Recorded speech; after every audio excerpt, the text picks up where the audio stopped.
Whether you have bangs or not, it's always a little bit more flattering and kind of looks more professional and finished if your hair is softly sweeping away from your face. Of course, this doesn't work for everybody. If you have a cowlick that pushes your hair back, that's very difficult to fight.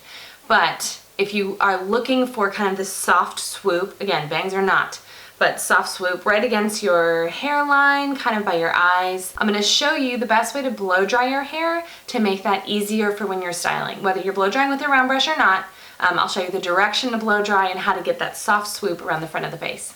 I've wet my hair a bit, but don't be confused. If your hair's wet and you're beginning your blow dry, this is just how you'll wanna handle that front section of your hair. So you don't need to blow it dry and then go back and re-wet it.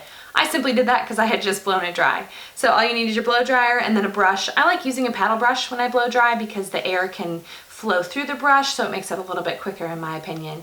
But all you will be doing is brushing this front section forward onto your forehead and going left and right, back and forth until it's completely dry. You don't need a round brush. You certainly could use a round brush, but for those of you that aren't round brush savvy, this is an easy way to get a soft swoop.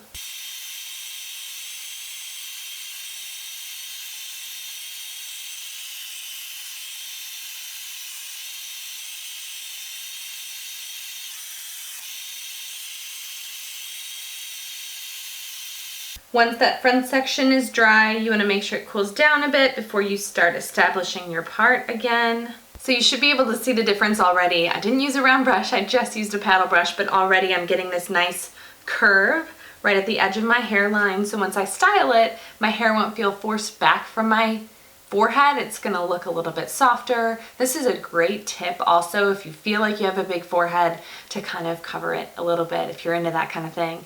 But that's it. All you need to do is blow dry down, left and right, and you'll have this soft swoop right against your hairline. If you have bangs, this is gonna be great. If you don't have bangs and you want kind of a softer effect, you could always ask your stylist to do a little face framing or just trim a few of the pieces around your hairline so you can get this softer effect. Obviously, I'm having a bigger effect here because these hairs are shorter. If they were longer, you wouldn't see as much of the nice C shape. So just keep that in mind if you're looking for something like this. So I hope this tip was helpful. If you want to see more hair videos or makeup tutorials, you can find those on my YouTube channel, or you can also find quick tips and videos on my Instagram as well. I am K8_smallthings. So if you aren't on Instagram, get on Instagram. And if you aren't following me, you can find my handle right here if you want to go check that out.